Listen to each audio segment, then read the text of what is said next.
Assalamualaikum warahmatullahi wabarakatuh. Selamat pagi, salam sejahtera untuk kita semua. Kelas 11 Teknik Elektronika Industri. Pagi ini adalah pertemuan pertama kita di mata pelajaran penerapan rangkaian elektronika. Adapun kompetensi pertama yang akan kita capai yaitu tentang komponen FET dan MOSFET sebagai penguat daya. Namun sebelum kita masuk ke dalam ranah lebih jauh tentang bagaimana sebuah komponen FET dan MOSFET bekerja sebagai penguat daya, apa yang dimaksud dengan komponen FET dan MOSFET, kita perlu mengetahui terlebih dahulu tentang transistor. Ya. Kenapa kita perlu membahas tentang transistor? Karena FET ini adalah bagian keluarga atau bagian dari keluarga transistor. Jadi secara garis besar, keluarga transistor ini terdiri atas dua, yaitu keluarga B-junction transistor atau BJT dan keluarga field effect transistor atau yang disingkat dengan FET. Ya. Jadi FET ini adalah bagian dari keluarga transistor. Nah, transistor ini adalah termasuk komponen aktif elektronika yang pada prinsipnya suatu transistor ini terdiri dari atas dua buah dioda yang disatukan. Ada tiga buah kaki pada transistor, yaitu kaki basis, emitor, dan kolektor. Dan semuanya juga sudah belajar ya, bagaimana sebuah transistor bekerja pada sebuah rangkaian. Di tahun sebelumnya, di tingkat sebelumnya sudah belajar dasar listrik dan elektronika. Apa saja yang termasuk jenis transistor pasif, jenis komponen pasif dan aktif. Nah, ada dua jenis tipe transistor. Ini berdasarkan prinsip kerja transistor, ada dua jenis tipe transistor. Yang pertama tipe PNP dan yang kedua tipe NPN. Nah, kita sederhanakan saja, PNP kaki basis selalu berada di tengah, sehingga dengan transistor PNP maka basis bermuatan negatif ya. Basis karena kaki basis selalu berada di tengah.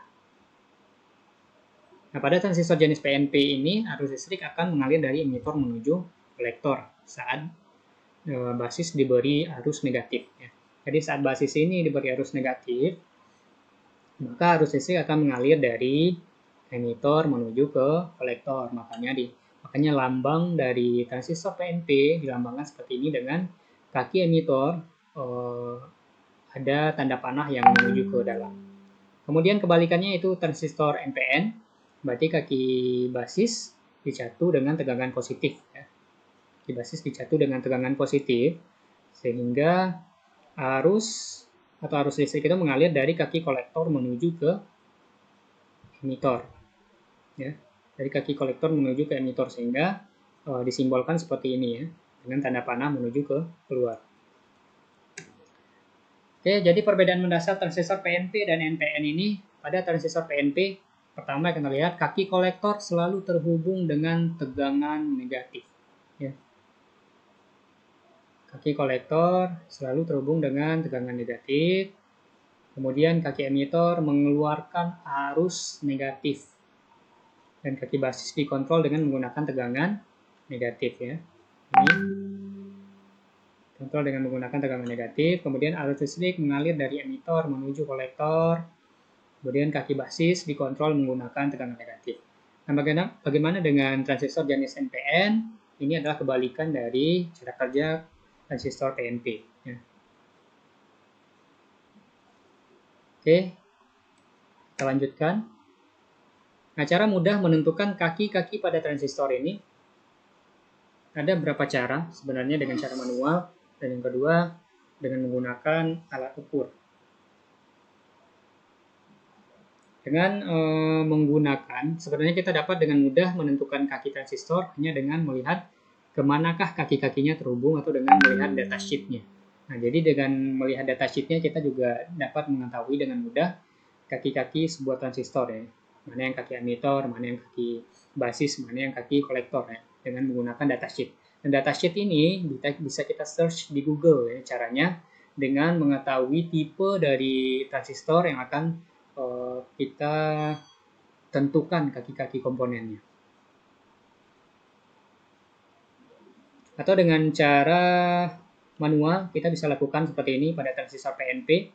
Kaki basis memiliki hubungan reverse bias pada basis ke kolektor dan basis ke emitor. Ya. Kalian juga tentu sudah mengetahui ya pada sebuah dioda pada tahun lalu di mata pelajaran dasar listrik dan elektronika sudah belajar ya bagaimana yang maksud dengan reverse bias dan forward bias pada sebuah komponen dioda. Ya. Jadi mungkin Bapak tidak perlu menjelaskan lebih gamblang di sini, kalian nanti bisa pelajari kembali ya. Jadi pada transistor PNP, kaki basis memiliki hubungan reverse bias pada basis ke kolektor dan basis ke emitor. Nah, jadi hubungan pada basis ke kolektor dan basis ke emitor itu pada transistor PNP memiliki reverse bias. Nah, kalau kita ukur dengan menggunakan multimeter, kaki basis ini diberikan dengan probe merah atau tegangan positif, kemudian kaki emitor dan kolektor diberikan probe hitam ya, maka jarum akan bergerak. Jika jarum itu bergerak, maka itulah indikasi diberikan reverse bias ya. Kemudian jika dibalik kaki basis probe hitam, kaki emitor dan kolektor probe merah, jarum tidak bergerak. Atau settingan multimeter ke ohmmeter kali 10 atau kali 100. Nanti akan Bapak share video bagaimana cara menentukan kaki basis, emitor, kolektor pada sebuah transistor ya, biar kalian bisa lebih memahami. Dan kemudian pada jenis transistor NPN, begitu juga sebaliknya yang kita lakukan dari transistor PNP. Adapun kaki basis memiliki hubungan forward bias dari basis ke kolektor dan basis ke emitor. Mungkin kalian belum bisa membayangkan, tapi nanti setelah menonton videonya kalian akan paham lebih jauh. Oke, kita lanjutkan dulu. Mungkin ini nanti dibaca. Nah, ini fungsi-fungsi transistor. Nah, fungsi transistor secara garis besar ada beberapa manfaat dari sebuah transistor. Yang pertama, bisa difungsikan sebagai saklar. Nah, jika dikonfigurasikan pada sebuah rangkaian seperti ini, maka transistor dapat berfungsi sebagai sebuah saklar, yang gunanya untuk mengontrol bias dari transistor hingga komponen ini menjadi jenuh. Kemudian fungsi yang kedua yaitu sebagai penguat arus. Nah, transistor ini dapat digunakan sebagai penguat arus pada sebuah rangkaian dengan membias basis dengan tegangan yang konstan dengan menggunakan dioda Zener biasanya. Maka emitor menghasilkan tegangan yang keluar dari di emitor memiliki arus sejumlah perkalian antara HFE transistor dan dengan bias. Nah, bagaimana cara perkaliannya ini nanti akan kita pelajari. Terus kemudian sebagai penguat sinyal AC.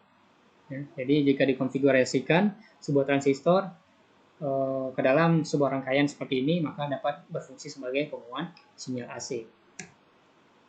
Nah, jadi ada 3 manfaat tadi, ada 3 kegunaan dari sebuah transistor tadi, yaitu sebagai saklar, kemudian sebagai penguat arus, dan sebagai penguat sinyal AC. Nah, konfigurasi transistor bipolar. Dalam menerapkan sebuah transistor ke dalam sebuah rangkaian, ada 3 konfigurasi yang digunakan.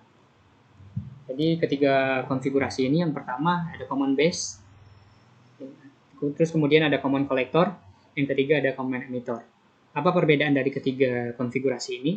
Pada common base, kita lihat di sini pada rangkaiannya, bahwa kaki basis dipakai secara bersamaan yang dibiaskan dan diberikan tegangan negatif. Kemudian pada common collector, kaki kolektor diberi tegangan negatif. Kemudian pada common emitter, kaki emitter diberi tegangan negatif. Ya. Jadi dalam merangkai sebuah transistor, terutama pada transistor bipolar yang memiliki 3 terminal, terdapat 3 jenis konfigurasi. Itu common base, common emitter, dan common collector. Nah, pada konfigurasi common base, konfigurasi yang kaki basisnya di-ground-kan dan digunakan bersama untuk input dan output. Nah, kita lihat di sini. Kaki basis pada common base, kaki basis digunakan diberikan tegangan negatif, kemudian digunakan secara bersamaan untuk input dan output ya. Jadi kita jika ingin melihat perubahan sinyal yang terjadi pada input dan output, maka kaki basis dipakai secara bersamaan untuk input dan output yang seperti ini ya. Jika kita ukur dengan menggunakan osiloskop, maka kaki basis ini pada common base dapat digunakan secara bersamaan untuk input dan output. Nah, begitu juga pada common collector dan common emitter ya. Perbedaannya hanya pada kaki mana yang diberi bias negatif. Bisa dipahami ya. Jadi ada 3 konfigurasi transistor, konfigurasi common base, konfigurasi common emitter dan konfigurasi common collector. Nah, kemudian karakteristik bijunction transistor. Prinsip kerja dari transistor secara simpel adalah dengan adanya arus yang mengalir dari kaki basis ke emitor, atau sebaliknya. Adanya arus yang mengalir dari kaki basis ke emitor ya, dari sini ke sini. Ini jenis transistor yang digunakan di sini adalah jenis transistor PNP ya. Jenis transistor NPN. NPN karena kaki basis dibias dengan menggunakan tegangan positif. Nah, jadi formula dasar itu ditentukan IE sama dengan IC ditambah IB. IE ini adalah tegangan emitter, IC tegangan kolektor, dan IB adalah tegangan basis. Jadi untuk menentukan berapa arus yang ada pada kaki emitor, maka formulanya adalah IC ditambah dengan IB. Ya.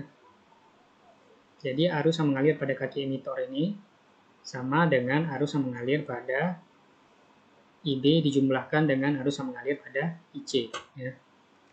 Kemudian di sini dapat kita lihat ada dua loop. Ya. Ada loop yang pertama di sini, kemudian ini adalah loop yang kedua. Loop yang pertama ini disebut dengan loop basis emitor, ya, karena melalui kaki basis dan melalui kaki emitor. Sementara loop yang kedua ini disebut dengan loop kolektor emitor, ya, karena melalui kaki kolektor dan melalui kaki emitor. Ya. Persamaannya adalah dapat kalian lihat di sini bahwa VBE ya, VBE berarti tegangan yang tegangan transisi antara basis dan kolektor ya, itu disebut dengan VBE. Di antara basis dan emitter itu disebut dengan VBE. Itu besarannya adalah 0,7 volt. Sehingga tegangan pada kaki base, pada kaki basis adalah VB sama dengan VE ditambah dengan VBE. Itu sama dengan VE tambah 0,7 volt. Maaf ya, baterainya agak low. Cacat sebentar.